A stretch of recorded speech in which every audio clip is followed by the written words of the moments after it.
Sir இப்போ சொல்றேன் sir, இனிமேல் எடுக்கிற மாரி செல்வராஜ், பா ரஞ்சித் இவங்க போல எடுக்கிற இந்த ஜாதிய படங்கள் வந்துச்சுன்னா எங்கள் பகுதியில் நான் எங்க வலுவா எங்க ஆட்கள் அதிகமா இருக்கிறாங்களோ அவங்கெல்லாம் கூட்டு போய் அந்த படையில திரையிடாத அளவுக்கு நான் முற்றுகை போராட்டங்கள் முன்னெடுப்பேன். மக்களை திரட்டி அந்த தியேட்டர்ல அவங்க படம் ஓடாது, அந்த அளவுக்கு நான் பண்ணுவேன். இதுக்கு பேர் தான் சாதி வெறி. இல்ல என்ன சாதி வெறி?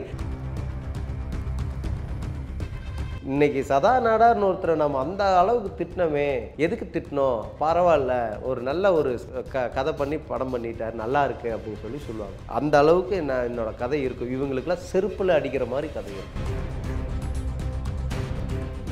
தமிழ்நாட்டில் எல்லா ஊரும் அப்படி இல்லையே. எல்லா ஊரும் அப்படி இல்லைன்னா அவங்க தான் சொல்றாங்கல்ல, ஆப்போசிட்ல இருக்கிறவங்க என்ன சொல்றாங்க, மாறுற வரைக்கும் பேசிட்டு தான் இருக்கும், இதை காட்டிட்டு தான் இருக்கும். மாறுச்சுன்னா அவங்க விட்டுற போறாங்க. எங்க மாறல? சமூக கொடுமைகள் இதெல்லாம் ஒளிஞ்சிருச்சுன்னா, இதெல்லாம் மாறாத வரைக்கும் இவங்க பேசிட்டே இருப்பாங்க. பிறந்து வந்திருக்க இந்த உலகத்தை பார்க்குறான், அவனுக்கு எந்த ஜாதி எந்த பழக்கம் எந்த இது இல்லாமல் அவன் பாட்டுக்கு வளர்ந்துட்டு இருக்கிறான். அவனை போய் எங்கள் தாத்தா இப்படி இருந்தாடா, அவங்க அப்பா இப்படி இருந்தாரான்னு படத்தை போட்டு காமிச்சு எதுக்கு அவன் மனசில் நஞ்சை விதிக்கிறீங்க? அதை பண்ணக்கூடாது, அது தவறு. அந்த பக்கம் இருந்து பேசுகிறவங்கள மாறுற வரைக்கும் இப்படி தான் இருக்கலாம். தற்குறிங்க அவன், அந்த ஆளுகளை தற்குறி. அந்த பகுதியில் இருக்கிறாங்க பாருங்க, அந்த பக்கம் ஆப்போசிட் உட்காந்து பேசுகிறான்ல, 1ஆம் நம்பர் தற்குறிங்க. நீ போராட்டம் பண்ணு, மாறுற வரைக்கும் ரோட்டில் போய் உட்காரு, மக்களை திரட்டு, எந்த சமுதாயம் பாதிக்கப்படுச்சு அந்த மக்களை கூட்டு போய் ரோட்டில் உட்காந்து சாலை மறியல் பண்ணு. எந்த அலுவலகத்தில் உனக்கு அநீதி எனக்குதோ அந்த அநீதி இழுத்து போடு. நான் இதே கர்நாடகாவில் தமிழர்கள் தாக்கப்பட்ட போது கர்நாடகா பேங்க் அடிச்சு உடச்சவங்க நான். விஜய் டிவி போட்டிருக்கலாம்ல, இப்படி படம் எடுக்கிறது வந்து கருத்தியலுக்காக வரல, நாங்கள் பணம் சம்பாதிக்க தான் வரணும் ஒருத்தர் சொல்றாருன்னு அந்த ஆளை போட்டு போறத என்னை போட்டே தற்குறி, அதை போட வேண்டியதானே? ஏன் போடல? எங்களை பார்த்தா இழிச்சாவை மாதிரி தெரியுது, நாங்களா தற்குறி.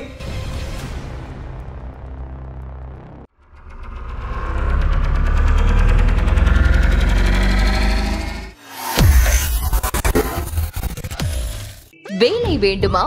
ப்ளூ ஓஷன் இருக்கிறது.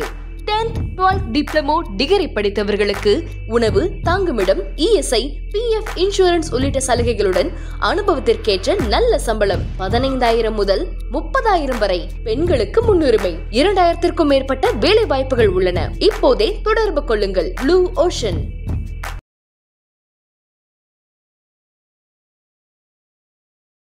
அந்த படத்தை பார்த்து சிரிச்சுட்டு தான் வந்தேன். நான் நினச்சிக்கிட்டேன் இப்படியெல்லாம் சாப்பாடு எல்லாம் அத்தனை அளவு வீட்டில் அத்தனை பேர் கிடக்குறா, இவர் சாப்பாட்டுக்கு ஒரு வேளை சாப்பாடு கிடைக்கல, அதுக்கு பெத்த அம்மா. சரி, இப்போ நீங்க என்ன மாதிரியான அப்போ அரசியல் படங்கள் தான் எடுக்கலான்னு சொல்ல வரீங்க?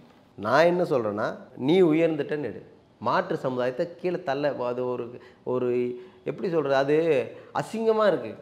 நீ ஒரு சமுதாயத்தை வந்து நீ அசிங்கப்படுத்துகிற. நீ ஜெயிச்சிட்ட பண்ணிட்டேன்னு நீ எடுத்துக்கோ. நீ எப்படிங்கிற, நான் என்னங்கிறேன், உன்னை யாரும் ஒடுக்கலை, நாங்கள் தொழில் ரீதியாகவும் சரி உழைப்பாளையும் உயர்ந்துட்டேன்னு எடுங்க. இப்போ சுயமரியாதை. சரி, நான் வந்து உழைப்பாளையும் சுயசாதி பெருமை பேசுகிற படங்கள் நிறைய வந்திருக்கு. என்னோட சின்ன கவுண்டர் அந்த மாதிரி படங்கள்லாம் வந்திருக்கு. மற்ற சாதினா எல்லாம் இழிவுபடுத்துற மாதிரிலாம் எதுவும் எடுக்கலையே. நான் என்னங்கன்னா, நீ மற்ற சாதி இழிவுபடுத்தாம நீ ஜெயிச்சிட்டேன்னு. ஏன் பா ரஞ்சித் இப்போ ஜெயிச்சிட்டார்ல, இப்போ டைரக்ஷனில் நல்லா ஜெயிச்சு நல்ல கார்லி BMW ஆடி பென்சிலையும் தானே போறாரு வர. அதை எடுக்க சொல்லுங்க, அதை எடுத்து படமாக எடுத்து போட சொல்லுங்க. பார்க்குறக்கு நல்லா நாங்களும் கை தட்டுவோம், நாங்களும் போய் படத்தை பார்த்து என்கரேஜ் பண்ணுவோம். பரவாயில்ல, கஷ்டப்பட்டாராமா, இன்னைக்கு ஜெயிச்சிட்டாரு. நீங்க எப்படி மேலே வந்தீங்க அப்படிங்கிறத படமா எடுங்க, உங்க வெற்றிகளை படமா எடுங்க. அந்த வெற்றிகளுக்கு நடுவுல வந்த தடைகளை காட்டணும்ல படத்துல. இதெல்லாம் தான் சிக்கல்களையும் சந்திச்ச பிரச்சனைகளையும் காட்டணும்ல.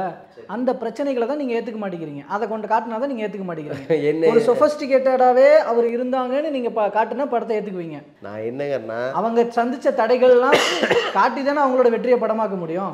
எஸ், அவருக்கு கபாலின் கூட தான் படம் எடுத்திருக்கிறாரு, கோட் சூட் போட்டு கெத்தா தாண்டா உட்காருவேன்னு எடுத்திருக்கிறாரு.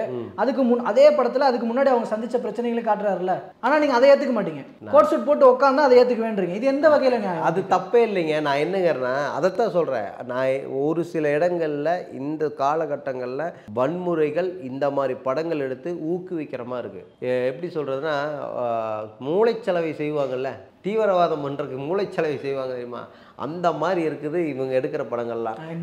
நீங்க தான் ஓவரா எக்ஸாஜரேட். ஐயோ நீங்க வேற சார். இப்போ சொல்றேன் சார், இனிமேல் எடுக்கிற மாரி செல்வராஜ், பா ரஞ்சித் இவங்க போல எடுக்கிற இந்த ஜாதிய படங்கள் வந்துச்சுன்னா எங்கள் பகுதியில் நான் எங்க வலுவா எங்க ஆட்கள் அதிகமா இருக்கிறாங்களோ அவங்கெல்லாம் கூட்டு போய் அந்த படையில திரையிடாத அளவுக்கு நான் முற்றுகை போராட்டங்கள் முன்னெடுப்பேன். நான் இது இப்போ சொல்றேன், இந்த ஊடக வழியா சொல்றேன். நான் எத்தனை படம் வந்தாலும் சரி, ஜாதி ரீதியா இன்னொரு சாதி இழிவுபடுத்துற மாதிரி இருந்தா மக்களை திரட்டி அந்த தியேட்டர்ல அவங்க படம் ஓடாது. அந்த அளவுக்கு நான் பண்ணுவேன். இதுக்கு பேர் தான் சாதி வெறி. இல்ல என்ன சாதி வெறி, என்ன எப்ப பாரு ஒரு சாதினை இழிவுபடுத்தி பேசிக்கிட்டு இவன் வந்து நம்மளை அடக்கிறா ஒடுக்கிறா, இவனை எதிர்த்து கேள்வி கேட்கணுங்கிற பேர்ல இவனை அடிக்கணும் உதைக்கணும்னே படம் எடுத்துட்டு இருந்தா நாங்கள் அதை பார்த்துட்டு கடந்து போயிடணுமா? நான் வந்து என்ன பண்ணுவோம் அப்படின்னா மக்களை திரட்டுவேன். இங்கே இப்படியே படங்கள் வந்துட்டு இருந்தா இங்கே கலவர பூமி ஆயிருன்னு சொல்லி அந்த தேட்டருக்கே பூட்டு போடும் போராட்டம் நடத்துவேன். அது போராட்ட வழியில் சட்ட ரீதியாக நான் செய்வேன். நான் அப்போ தெரியும் எத்தனை படங்கள் இப்படி வருதுன்னு சொல்லிட்டு. இதுதான் மாற்று சமூகத்தை சேர்ந்த ஒருத்தரோட வளர்ச்சி பிடிக்காம நீங்க பண்ற சார்ந்த ஆக்டிவிட்டி. இது தனிப்பட்ட நபர் சம்பந்தப்பட்டது, சமுதாய சம்பந்தப்பட்டது கிடையாது. தனிப்பட்ட நபர் அவங்க எடுத்த கதை என்ன கதை, அதைத்தான் சொல்றேன். அவரை மாத்திக்கிட்டோம், இப்படி எல்லாம் போராட்டம் பண்றாங்க, இந்த மாதிரி பண்றாங்க, நம்மளுக்கு வேற மாதிரி கதைகள் எடுக்கலாம்னு யோசிக்க மூளை இல்லையா? யோசிக்கலாம்ல, யோசிச்சு எடுக்கட்டும். ஒரு சைக்கோத்தனமா எப்போ பாரு ஒரே இதில் படம் வந்துட்டே இருந்தா எப்படி? இப்போ கூட மாரி செல்வராஜ் அடுத்த படம் எடுக்க தயாராகிட்டாரு. சொல்கிறேன், நான் அந்த மாதிரி படங்கள்லாம் வரவே கூடாதுங்க, அதை வரவேற்கவே கூடாது. அந்த மாதிரி படங்கள் வர்றதுனால என்னென்ன பிரச்சனைகள் வருதுங்கிறத கண்டிப்பாக வந்து நான் நீங்கள் எடுக்கிற படங்கள் அப்போ சரியான படங்கள் அப்படின்னு நீங்கள் சொல்கிறீங்க. நான் என்டர்டைன்மெண்ட்டுக்காக எடுக்கிறேன். உங்கள் படங்கள்லாம் எவ்வளோ வரவேற்பு சம்பாதிச்சிருச்சு? நான் இப்போ தான் அப்கமிங், நான் டைரக்ஷன் டிபார்ட்மெண்ட் இப்போ தான் படமே எடுத்திருக்கேன். அந்த படம் ரிலீஸ் ஆயிடுச்சு, ஓடிடிக்கு வந்துருச்சு. அடுத்தது ஆர்ஐபின்னு ஒரு படம் பண்ணிட்டு இருக்கேன், கோவாவில் ஷூட்டிங் போயிட்டுருக்கு. அது பேய் படம், அது சாதியம் இல்லை, எந்த மண்ணும் கிடையாது. அதே மாதிரி போக்சோன்னு ஒரு படம், அது சாதிய படம் தான், இல்லைன்னு சொல்லலை. அப்போது இன்னைக்கு சதா நாடார்னு ஒருத்தரை நம்ம அந்த அளவுக்கு திட்டினோமே, எதுக்கு திட்டினோம், பரவாயில்ல ஒரு நல்ல ஒரு கதை பண்ணி படம் பண்ணிட்டார், நல்லா இருக்கு அப்படின்னு சொல்லுவாங்க. அந்த அளவுக்கு என்னோட கதை இருக்கும். இவங்களுக்குலாம் செருப்புல அடிக்கிற மாதிரி கதை இருக்கும். சரிங்களா? கண்டிப்பா இருக்கும். அது எல்லாத்துக்குமே இந்த 5 பேர். நீங்க ஓகே, இப்போ நீங்க அது சாதிய படம்னு சொல்றீங்க. அப்போ நீங்க பண்ற ஒரு படத்துல கண்டிப்பா ஒருத்தர் விக்டிம்னு ஒருத்தவங்க இருப்பாங்க, யார் வந்து குற்றம் செய்தவர் அப்படின்னு ஒருத்தவங்க இருப்பாங்க. அப்போ நீங்க அந்த குற்றம் செய்தவர் அப்படின்ற இடத்துல இருக்கிறவரோட சமூக பின்னணியை, ஏன்னா நீங்களும் அது சாதிய படம் தான் சொன்னதுனால அந்த சமூக பின்னணியை வந்து நீங்க குற்றவாளி மாதிரி தானே அப்போ சித்தரிக்க போறீங்க. யாரு குற்றம் பண்ணாங்களோ, யாரு தப்பு செஞ்சாங்களோ, நான் கதையை நான் சொல்லக்கூடாதுன்னு பாக்குறேன், சொல்ல வேண்டாம், அதனால பாக்குறேன். ஆனா இதுதானே இருக்க போகுது. இல்ல, ஒரு படத்துல ஹீரோன்னு ஒருத்தர் சொல்றேன். இப்ப நான் ஏன் அந்த வார்த்தையை நான் சொன்னேன் அப்படின்னா, சிச்சுவேஷன் வில்லன் இருக்கும், என்னை கொண்டாடுவீங்க வில்லனா இருக்கும், இல்ல நானே கிடையாது. நான் கதையை சொல்லக்கூடாதுன்னு பாக்குறேன். நான் என்னன்னா, இந்த படத்தை பொறுத்த அளவுக்கு யாரு குத்தம் பண்ணாங்களோ அவங்கள என்னமோ சொல்லுவாங்கல்ல, உப்பு தின்னவன் தண்ணி குடிச்சுதான் ஆகணுங்கிறத, அந்த மாதிரியே தான் இருக்கும். அதுவுமே யார் உயர் சாதி நீங்கள் சொல்லிட்டு இருக்கீங்க, நீங்களாம் அது நீங்கள் ஒடுக்குறீங்க சொல்கிற அந்த சாதியினரவே அந்த மாதிரி இதில் தான் படமே இருக்கும். அப்போ என்னை கொண்டாடத்தான் செய்வாங்க. என் சமுதாயமும் என்னை சேர்ந்து கொண்டாடும். மாற்று சமுதாயம் பட்டியலினத்தை எல்லா சமுதாயம் கொண்டாடுற அளவுக்கு தான் அந்த படமே நான் பண்ணியிருக்கிறேன். அதுவும் கூடிய இப்போ நீங்கள் சொல்லும்போது ஒரு சமூகம் குறிப்பிடுறீங்கல்ல, அது நீங்கள் கதைப்படி நீங்கள் எப்படி வேணால் எடுத்துருங்க, ஓகே. ஆனால் உங்கள் சமூகம்னு ஒரு விஷயத்தை அந்த இடத்துல குறிப்பிட்டு தான் அந்த கதையை போகுது அப்படின்னாலே, நீங்கள் நீயானால எந்த சைடு உட்காந்து பேசிகிட்டு இருந்தீங்களோ அந்த பேசுறதுக்கான தகுதியவே இழந்தவராயிருவீங்களா அந்த இடத்துல. நீங்கள் அப்படி பேசவே கூடாதுல்ல. அப்போ நீங்கள் கருத்துக்கு சொல்கிறத அந்த படத்தில் சினிமாவில் கருத்து நீங்கள் சொல்கிற மாதிரி நல்ல வழியாக தானே சொல்கிறேன், நல்ல விதமாக தானே சொல்கிறேன், தவறாக சொல்லலையே. நான் வந்து இதை நியாயப்படுத்தலையே, நான் வந்து இது நான் பண்ணது நான் ஒரு விஷயத்தை நான் வந்து தவறுன்னு சொல்லி நான் அதை சொல்லலையே. நான் வந்து என்ன சொல்கிறேன், நான் கரெக்டான முறையில் அந்த படத்தை வந்து இப்படி பண்ணினீங்கன்னா இது நடக்குங்கிறத நம்ம வெளிப்படுத்துகிறோம். நான் என்னோட போக்சோ படத்தில் நீ இதை பண்ணக்கூடாதுன்னு தான் நம்ம சொல்கிறோம். இதில் நீ அப்படி எதுவும் சொல்லி நீ கத்தி எடு, உங்களை ஆதிக்க சாதின்னு சொல்கிறவங்கள வெட்டு. அசுரனில் என்ன நடக்குது, கடைசி கிளைமேக்ஸில் எல்லாத்தையும் வெட்டி சாச்சிட்றான். அது என்ன ஆகுது, ஒரு தனிநபர், தனுஷுன்னு ஒரு தனி நபர் தானே, அந்த ஊரே வந்து அதை செய்யலையே. ஊரே வந்து எதிர்த்துன்னு சொன்னால் அது சந்தோஷமாக எதிர்த்துப்போம். ஊரே சேர்ந்து ஒரு ஆதிக்க சாதின்னு எதிர்த்து நிற்குதுன்னா பரவாயில்ல. அப்படி படம் எடுங்கிறேன் நான். தனி நபர் எடுக்கும்பொழுது அங்கே ஒரு களப்போராளின்னு ஒரு ஆள் உருவாகி வர்றாருல்ல, அது அனைத்து சாதிக்கும் பொருந்தும், அனைத்து மக்களுக்கும் பொருந்தும், சாமானிய மக்கள் அனைவருக்குமே பொருந்தும். அந்த இளைஞர்களுக்கு மத்தியில் நான் நாடார் சமுதாயம் எனக்கு மேலே ஒரு சமுதாயம் என்ன அடக்குது அப்படின்னா அந்த படத்தை நான் பார்த்தேன்னா எனக்குள்ள ஒரு வன்மத்தை தோணும். என்ன ஆமாம் இவன் என்ன நம்மளை அப்படியே பண்ணுறாங்க அப்படின்னு தோணும்ல. கர்ணன் படம் நீங்கள் பார்த்துட்டீங்களா? நான் பார்த்துட்டேன். அப்போ அதை பார்த்துட்டு உங்களுக்கு ஏதாவது கோபம் அதெல்லாம் வந்துச்சா? எனக்கு வந்து கோபம் வந்துச்சு. இப்போ நீங்கள் அதை தானே குறிப்பிடுறீங்க, அதெல்லாம் பார்த்தா எனக்கு இப்படி பார்க்குறவங்களுக்கு இப்படி நான் அப்படி பார்க்கல கிரியேட் ஆகிடும்னு சொல்கிறீங்க. நீங்கள் பார்த்தீங்களா கிரியேட் ஆச்சுன்னு கேட்குறேன். நான் என்னங்கிறேன், என்னோட உணர்வுகளை நான் மேடையில் கத்துவேன். என் சாதியை பற்றியோ என் சமுதாயத்தை பற்றி யாராவது இழிவுபடுத்தி பேசும்போது நான் மேடைகளை போட்டு ஒரு மக்களுக்கு நான் பேசுறேன். நீங்க பேசும்போது நீங்க சாதி ஒரு நிமிஷம் இல்ல இல்ல எதுக்கு பேசுறீங்க சொல்றத கேளுங்க சார். அதான் மீடியா சார். ஒரு நிமிஷம் உங்களுக்கு அது ஒரு மீடியம், அத ஸ்டேஜ்ல இருந்து பேசுறது ஒரு மீடியம். நான் அரசியல் இருக்கேன் சார், சினிமா ஒரு மீடியம். ஒரு நிமிஷம் சார், அரசியல் சார் அதுக்குன்னு ஒரு போராட்ட வடிவம் இருக்கு சார், அதுக்குன்னு ஒரு வழிமுறை இருக்கு சார். நான் மக்களுக்கான மக்களை திரட்டி என் சமுதாயத்துக்கு எது நல்லது எது கட்டதுன்னு நான் ஸ்டேஜ் போட்டு பேசுவேன். என்னோட இளைஞர்கள் என்ன பண்ணுவான், அவன் வந்து ரோட்ல வண்டிகளில் போகும்போது அவனோட உணர்வுகளை வெளிப்படுத்துவான், கத்துவான், வண்டி வேகமாக ஓட்டுவான், கொடி ஆட்டுவான், அதை பண்ணுவான் இதை பண்ணுவான். சொல்றேன். அந்த மாதிரி போராட்ட வடிவங்களில் அந்தந்த இளைஞர்களுக்கு நல்வழிப்படுத்துகிற வேலைகளை தான் நம்ம செய்யணும் ஒழிய இந்த சினிமா மூலியமா காட்டக்கூடாது. அது வன்மத்தை கொண்டு போய் சேர்க்கும். எங்க சினிமாவில் நீ ஏதோ சொல்லிட்டு போயிடுவ, நீ மக்களை சந்திச்சு சொல்றியா? கிடையாது. மக்கள்கிட்ட நீ நேரடியாக போய் சொல்றியா? கிடையாது. நீ சினிமா மூலியமா சொல்லும் பொழுது அவன் எங்கேயோ ஒரு பக்கம் ஒரு 100 பேர் இருக்கானா 10 பேர் அவன் கண்டிப்பாக ஆயுதத்தை கையில் எடுப்பான் இந்த படங்களை பார்க்குறவன். நீங்கள் ஏன் கருத்துக்களை சமூக வலைதளங்களில் பேசுறீங்க? எது நீங்கள் உங்களுடைய கருத்துக்கள் சில வீடியோக்கள்லாம் போடுவீங்கல்ல, ஆமாம், ஏன் சமூக வலைதளங்களில் பேசுறீங்க? எல்லார்ட்டையும் நேரடியாக போய் பேசுறேன். பேசிட்டு தான் இருக்கிறேன். இல்லை அவங்களே அந்த மாதிரி தான் பேச சொல்றீங்க. இல்லை இல்லை இல்லை நீங்களும் அப்படி போய் பேசலாம்ல.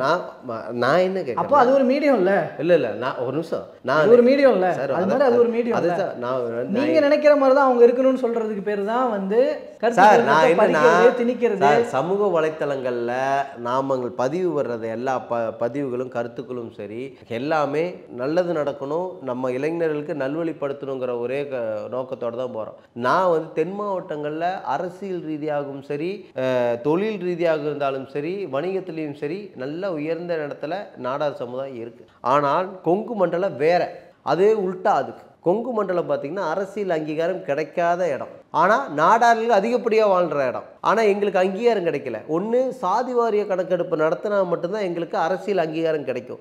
இல்லைன்னா என்னை போன்ற சாதி சங்கங்கள் கட்சிகள் அவங்க வந்து மக்களை திரட்டி நாடார் சமுதாயத்தை திரட்டி நாங்கள் ஒரு டிமாண்ட் பண்ணி இங்கே பாருங்கள் எங்களுக்கு ஒரு 90,000 வாக்குகள் இருக்குது, எங்களுக்கு இந்த வேலைகளை செஞ்சு கொடுங்க, இந்த உதவிகளை நீங்கள் பண்ணி கொடுங்கன்னு கேட்குறக்கான ஒரு சூழல் ஏற்படுத்தி கொடுக்கும். அதை விட்டுட்டு இந்த சினிமா துறையில் வந்து நாம் காமிக்கிறதுனால என்ன ஆகுனா அது ஒரு இளைஞர் இப்போ அப்கமிங் வர்ற பசங்க ஒரு 19-18 வயசு பழைய கொலை பண்ணுறாங்க. இன்றைக்கி தென் மாவட்டங்களில் போய் பாருங்கள், அடிச்சுக்கிறாங்க, வெட்டிக்கிறானுங்க, தலையே இல்லாமல் கிடக்கிற முண்டமாக கிடக்கிறாங்க பசங்க. எல்லா இளைஞர்கள் எல்லா சாதியினர் தான் சொல்கிறேன். அவனோட படிப்பு என்ன ஆகுது, அவன் குடும்பம் என்ன ஆகுது, அது இந்த மாதிரி படங்கள் வரதான் காரணம். கலவரம் வராது. எப்படி கலவரம் வரும்? கலவரம் ஏன் வராது அப்படின்னு சொல்கிறேன்னா இன்றைக்கி சட்டத்திட்டங்கள் அப்படியாச்சு. பிசிஆர் வழக்கு அதுக்கெல்லாம் பயப்படுறான். மாற்று சமுதாயம் பிசியோ எம்பிசியில் இருக்கிறவங்களோ பயப்படுறான். ஐயோ அவன் பிசிஆர் வழக்கு போட்டுருவான், அவனை பேசக்கூட கூடாது, பக்கத்தில் கூட கூடாது, அந்த வழிமுறையெல்லாம் வந்துருச்சு. ஆனால் ஒரு சில இளைஞர்கள் இந்த மாதிரி படங்களை பார்த்துக்கிட்டு ஹீரோயிசம் பண்ணிட்டு இருக்கான். இன்னும் அவனோட வாழ்க்கையை போயிருங்க, goondas double goondas A+ rowdy ஆயிடுறான். நீங்கள் என்ன பண்ணுவீங்க?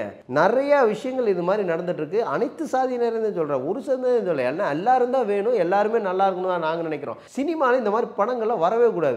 இதெல்லாம் பேன் பண்ணும். இல்லையே போராட்டங்கள் மக்களை திரட்டி போராட்டம் பண்ணி படத்தை தேட்டரில் ஓடவே விடக்கூடாது. அதுதான் எங்களோட இது. இவங்க படங்கள்ட்டு இல்லை, இந்த மாதிரி படங்கள் யார் எடுத்தாலும் சரி, இவங்களை மட்டும் நான் சொல்லலை. இந்த மாதிரி படங்கள் அவங்களோட தும்பிகள்லாம் இருக்காங்க, சொம்பு தூக்கிறதுக்கு ரெடியாக இருக்காங்க. ஏதாவது அண்ணன் ரஞ்சித் அண்ணன் ஏதாவது சான்ஸ் கொடுத்துருவாருன்னு மீடியாவில் பேசிட்டு தான் இருக்கிறாங்க. ஒவ்வொரு யூடியூப் சேனலாக போயிட்டு எங்கள் அண்ணா அப்படி செஞ்சுருவார், மாரி செல்வராஜன் இதை செஞ்சுருவார். ஏன் ஒரு வாய்ப்பு கொடுப்பாருன்னு அவருக்கு ஒரு ஆசை, புரியுதுங்களா?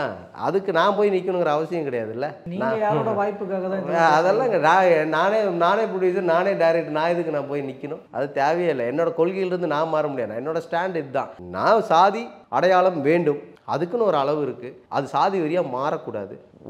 எந்த இடத்துலையும் தன் சாதியை விட்டு கொடுக்கக்கூடாது. அது அவங்க சாதியாக இருந்தாலும் சரி, அவங்க சாதியை நீங்கள் வளர்ந்துட்டீங்க, அதை நீங்கள் சொல்லுங்கள், நீங்கள் வெளிப்படையாக போடலாங்க, தப்பு இல்லைங்க. தென் மாவட்டங்களும் சரி எல்லா இடத்துலையும் தென் மாவட்டங்களில் நாடான்னு போட்டுப்பான், செட்டியான்னு போட்டுப்பான், தேவர்னு போட்டுப்பாங்க, எல்லாம் போட்டுக்கிறாங்க, யாரும் இல்லைன்னு சொல்ல. அப்படி போட்டுக்கிட்டு இருந்த சுச்சுவேஷன்ஸ்லாம் இப்போ பெருமளவு மாறி இருக்குது அப்படிங்கிறது தான் இங்கே தமிழ் சமூகத்தோட பகுத்தறிவு வந்திருக்குன்ற ஒரு பார்வையே இருக்கு. நான் ஒன்று சொல்லட்டுங்களா, நீங்க திரும்பவும் எல்லாரும் அப்படி போட்டுக்கோங்கிற தப்பே இல்லை. அவங்க சாதியை அடையாளப்படுத்தி தன்னோட கலாச்சாரம் இதுதான் என்னோட குலத்தொழில், இதுதான் என்னோட பண்பாடுன்னு இது வெளியே காமிக்கணும், அது தவறே கிடையாது. ஆனால் மாற்று சமுதாயத்தினரையோ மாற்று மனிதர்களையோ மற்ற பழகக்கூடிய மனிதர்களை எந்த இடத்துலையும் நீ எந்த சாதி நீ எக்காலத்துலையும் கேட்டக்கூடாது. அது இன்றைக்கி நான் சொல்கிறேன், என் கூட இருக்கிற நபர்களே சொல்கிறேன், என் வீட்டில் இன்னும் 10-15 வருஷமாக இருக்கிற பையனை சொல்கிறேன், அவன் எந்த சாதி என்னங்கிறது இது வரைக்கும் நான் கேட்டது கிடையாது. ஆனால் நான் என்ன சாப்பிட்றனோ அதே தட்டில் தான் எல்லாரும் சாப்பிட்ருக்கோம், எல்லாம் பண்ணிகிட்ருக்குறோம். எங்கள் அம்மா அப்பா கூட என்னை கேட்டது கிடையாது, ஏன் இவனுக்குள்ளே கூப்பிட்டு வந்தேன்னு கேட்டது கிடையாது. ஆனால் அவங்க அம்மா அப்பா இன்னும் வெளியே அமர்ந்து கொண்டு தான் இருக்கிறாங்க, உள்ளே கூப்பிட்டா கூட வர மறுக்கிறாங்க. ஏன் மறுக்கிறாங்க அப்படின்னா, ஒரு கோயில் திருவிழா அப்படின்னா அவங்களுக்குன்னு ஒரு குடிக்கோயில்னு ஒன்று வச்சுக்கிறாங்க கிராமப்புறங்களில். அந்த குடிக்கோயில் நான் படைக்கலாம் புதுசாக யாருமே அவங்களா விருப்பப்பட்டு வரக்கூடாதுன்னு இருக்க மாட்டாங்க, அப்படியே இருந்து பழக்கப்படுத்திட்டாலுமே இன்னைக்கு நான் அவங்க பையனை நான் உள்ள கூட்டு வரும்போது எங்க அப்பா அம்மா ஒன்றும் சொல்லலையே, அப்போ மாறிடுச்சுன்னு தான் அர்த்தம். உங்க ஃபேமிலி மேபி எக்ஸெப்ஷனலா இருக்கலாம், எல்லாரும் அப்படி இல்லையே. இல்ல எல்லாரும் மறுத்துருவீங்களா? இல்ல எல்லாரும் மாறிட்டாங்க சார். எல்லாம் அப்படி மாறி இருந்தா அவங்க வெளியில நிக்க கூடாது சார். அதைத்தான் சொல்றேனே, அவங்க மாற மாட்டேன்றாங்க. மென்டலி நீங்க அவங்கள அப்படி பழக்கப்படுத்தி இல்ல என்ன சொல்ல அவங்க எவ்வளவு இல்ல அதுக்கு ஒரு விளக்கம் கொடுக்குறேன். இன்னைக்கு அவங்க அப்படி உட்காந்துட்டு இருக்கிறதுனால நான் ஏன் இப்படி உட்காந்துட்டு இருக்கீங்க, நாங்கள் போய் உட்காருங்கன்னு சொன்னா கூட இல்லைங்க அது வேண்டாம், அது நாங்கள் அப்படியே இருந்து பழகிட்டோம், எங்களால் முடியாது, அப்பா அம்மா முன்னாடிலாம் நாங்கள் அப்படி இருக்க முடியாதுன்னு அவங்க சொல்றாங்க. ஆனால் பையன் மாப்பிள்ளை மச்சான் எங்கடா வாடா உள்ள போலாம் அப்படின்னு கூட்டு போகும்போது எங்க அப்பா வேடிக்கை தான் பார்க்குறாங்க, ஏதோ தடுக்கலையே, அதை படுறாவ அப்படின்னு சொல்லலையே.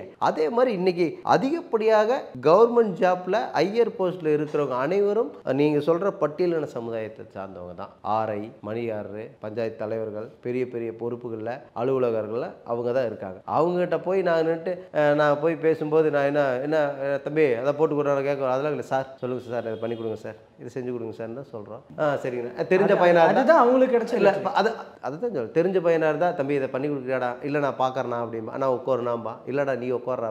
நாங்கள்லாம் அண்ணன் தம்பியாக தான் இருக்கிறோம். நீங்கள் இப்படி ஒரு படத்தை எடுத்துக்கிட்டு அந்த படத்தை கேஸ்ட் இஷ்யூ பண்ணிட்டு அவன் ஜெயிச்சு மேலே அவன் படித்து மேலே விட்டான். அவன் சொல்ல போனோம்னா என்னை ஒருத்தர் பாவான்னு கூப்பிடுவான், பாவா சொல்லுங்க பாவா அப்படின்பா, ஆரையா இருக்கான், பாவா சொல்லுங்க, எங்கே பார்த்தாலும் பாவா இந்த மீடியாவில் இப்போ பார்த்துட்டான், இதெல்லாம் பார்த்துட்டு என்ன பாவா பயங்கரமாக காரசாரமாக போகுது அப்படின்னா, இல்லைடா இப்படிலாம் சொன்னவன் அவனும் கிடக்குறாங்க பாவா அப்படின்ட்டு போகிறான். அவங்க சமுதாயத்தை சார்ந்தவன் தான். இது தேவையில்லாத பாவா, நம்ம அப்படியே பாவா இருக்கிறோம். ஒரு சில ஊரில் அண்ணன் தம்பி மாதிரி பழகுறாங்க, அப்படிலாம் சார். உங்கள் ஊர் அவ்வளோ நல்ல ஊராக இருக்குது, சந்தோஷம்தான்.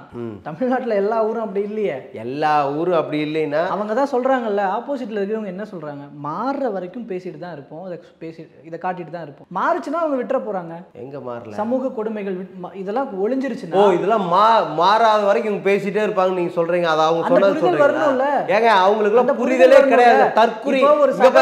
சார் ஒரே விஷயம், இருக்கிற ஒரு இளைய சமுதாய ஒரு இளைஞனா அந்த படத்தை பார்க்கறான், பார்த்தோன்னே ஓ அப்ப இருந்தவங்களாம் இவ்வளவு கஷ்டப்பட்டு இருக்கிறாங்களா, அப்ப அப்படிப்பட்ட அவங்கள நம்ம இப்ப எப்படி நடத்தணும்ன்ற ஒரு புரிதல் இப்ப இருக்கிற தலைமுறைக்கு வரணும்ல. ஏங்க அந்த பக்கம் இருக்கு. இப்போ ஆனா வீட்லயோ அவங்களுடைய சமூகம் சார்ந்த விஷயத்திலயோ அந்த பழமைவாதத்தை இன்னமும் புகுத்திக்கிட்டு இருக்காங்க. அப்படி இருக்கும்போது அதுல இருந்து ஒரு மாற்று புரிதல் அவனுக்கு தேவைப்படுது. இந்த படங்கள் பார்க்கறான், நிறைய சோஷியல் மீடியா பார்க்கறான், பார்க்கும்போது அப்ப அவன் ஓ அப்ப அவங்க அந்த காலத்துல அவ்வளவு கஷ்டப்பட்டு இருக்காங்களா, அந்த காலத்தை காட்டுற இப்ப பல்ல இல்லைங்க. இவனுக்கு எதுக்கு காட்டணும் அந்த படத்தை போட்டு, பழைய படத்தை இவனுக்கு எதுக்கு போட்டு காட்டணும், பழைய கதையை இவனுக்கு ஏன் சொல்லணும்? இவன் பிறந்து வளர்ந்து அவனுக்கு இப்ப ஒரு சகோதரத்துவமோ இல்ல அந்த வேற்றுமை பார்க்கிற பார்வையோ வரக்கூடாது, இது மாறணுங்கிறதுக்காக தான் அப்ப பார்த்தா தாங்க மாறுது.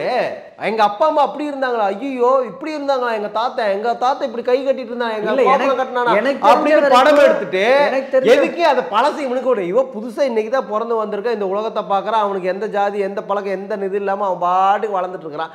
அவனை போய் உங்க தாத்தா இப்படி இருந்தாண்டா, அவங்க அப்பா இப்படி இருந்தாரான்னு படத்தை போட்டு காமிச்சு எதுக்கு அவன் மனசுல நஞ்ச விதிக்கிறீங்க? அதை பண்ணக்கூடாது, அது தவறு. அந்த பக்கம் இருந்து பேசுறவங்கள மாறுற வரைக்கும் இப்படிதான் இருக்கலாம். தற்குறிங்க அவன், அந்த ஆளுகளை தற்குறி. அந்த பகுதியில் இருக்கிறாங்க பாருங்க, அந்த பக்கம் ஆப்போசிட் உட்காந்து பேசுறாங்கல்ல, 1ஆம் நம்பர் தற்குறி. சொல்ல போனா அதுதான் உண்மை. எங்களை பேசவே விடல, ஏளனமா சிரிச்சுக்கிட்டு என்ன நடந்தது என்னன்னே தெரியாது. 10 புக்கை படிச்சுட்டா அவங்க வந்து கருத்தில நிதாயிருவாருங்களா இல்ல பெரிய லெஜெண்ட்ஸ் ஆயிடுவாங்களா சொல்லுங்க? பெரிய இது மாதிரி இது மாறுற வரைக்கும் நாங்கள் இப்படித்தான் இருப்போம், மாறுற வரைக்கும் இப்படியே இருக்காத. நான் பின்னோக்கி இழுக்கிற சார், ஒரு நிமிஷம், சமூகத்தை பின்னோக்கி இழுக்கிற உங்களை பார்த்தா சிரிக்கதான் செய்வாங்க சார். ஒரு நிமிஷம் சார், ஒரு நிமிஷம் நான் சொல்றேன் கேளுங்க. நீ போராட்டம் பண்ணு, மாறுற வரைக்கும் ரோட்ல போய் உட்காரு, மக்களை திரட்டு, எந்த சமுதாயம் பாதிக்கப்படுச்சு அந்த மக்களை கூட்டு போய் ரோட்ல உட்காந்து சாலை மறியல் பண்ணு, எந்த அலுவலகத்தில் உனக்கு அநீதி எனக்குதோ அந்த அநீதி இழுத்து போடு. நான் இதே கர்நாடகாவில் தமிழர்கள் தாக்கப்பட்ட போது கர்நாடகா பேங்க் அடிச்சு உடச்சவங்க நான். இதே தமிழர்களுக்காக ஜோயாலுகாஸ் நிறுவனத்தை இழுத்து மூடி இருக்கிற அந்த கேரளால சாமியார், தமிழ்நாட்டு சாமியார் மேல வெந்தண்ணி ஊத்தும் போது நான் திருப்பூர்ல இதெல்லாம் வழக்கு இருக்குது, நீங்க தெரிஞ்சுக்கங்க. நாம அப்படி போராட்டங்களை முன்னெடுக்கணும். அதை விட்டு சினிமாவில் சொல்லுவாங்களாமா ஏதாவது இது மாதிரி ஒரு ஷோ கிடைச்சதுன்னா அதுல மைக்க பிடிச்சிக்கிட்டு என்ன தகவல் உரிமை சட்டத்தில் நாங்கள் வந்து பார்த்தோம், அதில் வந்து இத்தனை கிராமங்கள் வந்து பின்தங்கியுள்ளது. அதே தகவல் உரிமை சட்டத்தில் நானும் பார்த்தேன். அதே பட்டியலினத்தார் தான் அதிகப்படியாக கவர்மெண்ட் வேலை ஹையர் போஸ்ட்ல இருக்காங்க. அதை சொன்ன ஒத்துப்பாங்களா? நான் கேட்கிறேன், எங்க ஊர்ல சமத்துவ நிதி இருக்கு, வீடுகள் இருக்கு, சமத்துவ வீடு கட்டி கொடுத்திருக்கு இந்த கவர்மெண்ட். எத்தனை பேர் அந்த பட்டியல் சமூகத்தில் அங்க இருக்கான்னு கேளுங்க. யாரும் போறது இல்ல, அது வாடகை கூட்டுக்கிறது. அவங்க பூர்வீகுடி எங்க இருக்காங்களோ அங்கேயே போய் இருக்கிறது. அது பேரு சேரிங்கிறாங்க. அந்த சேரியை உன்னை ஏன் அங்க வந்து இருக்க வேண்டியதானே? ஏன் அந்த இடத்துக்கு போக அந்த சேரியிலேயே கிடக்கிறவங்க யாரும் இருக்க சொன்னாங்களா? உனக்கு ஒரு வீடு இருக்குதுல்ல, உனக்கு இந்த கவர்மெண்ட் வீடு கொடுத்துச்சுல, அதை கொண்டே வாடகை கூட்டுட்டு நீ அந்த சேரியில் இருந்துட்டு இந்த பக்கம் வந்து உட்காந்துக்குவானுங்களா? உட்காந்துட்டு எல்லா ஊர்லயும் ஒரு சேரி இருக்கு, இல்லாம எங்க போய் தொலைஞ்சாத்தானாங்க. யாரு போக வேண்டாம்னு சொல்றா? போப்பா, உன் வீடு பாது, உன் மேல இருக்கிற பட்டாப்பா கவர்மெண்ட் கொடுத்துச்சுப்பா, கலைஞர் ஆட்சி இப்ப கொடுத்துச்சுப்பா, அதை செய்யப்பா, நில்லு. யாரு வேண்டானா? அதை கொண்டே வாடகை கூட்டுட்டு இந்த வீட்டுக்குள்ளேயே இங்கே இருந்துகிட்டு அப்புறம் சேரி இல்லாம எப்படி இருக்கும்? இருக்கத்தான் செய்யும். அப்படி விடுறவங்களுக்கு அதுல வர வாடகை படம் தான் வாழ்வாதாரமா இருந்திருக்கும். யாருக்கும் இப்படி சொன்னா இத சொன்னா இப்படி இதான் சார் நான் சொல்ல வரேன். அவங்களுக்கான வாழ்வாதாரம் இன்னும் மேம்படல, சமூக ரீதியாகவும் பொருளாதார ரீதியாகவும் இன்னும் பின். கவர்மெண்ட் ஜாப்ல மேக்ஸிமம் அவர் தான் சார் இருக்காங்க. கவர்மெண்ட் ஜாப்ல அந்த இளைஞர்கள் தான் இன்னைக்கு இருக்க. அடிச்சு சொல்லுங்க, நீங்க சொல்ற அந்த வீட்டுல இருக்கிறவங்க. ஆமா இருக்காங்க, வீடு இருக்கு, எல்லாமே இருக்கு, கவர்மெண்ட் ஜாப்ல இருக்கு. ஆனா அந்த இடத்த விட்டு வர மாட்டான். நான் காட்டுறேன், நான் ப்ரூஃப் கொடுக்குறேன். அது மாதிரி சொல்ல முடியுமா இவங்க? சமத்துவபுரத்துல, அதே சமத்துவபுரத்துல போய் ஒருத்தர் வீட்டுல போய் இந்த வீடு சொந்தமான இருக்காது, வாடகை கூட்டு போயிருவாங்க.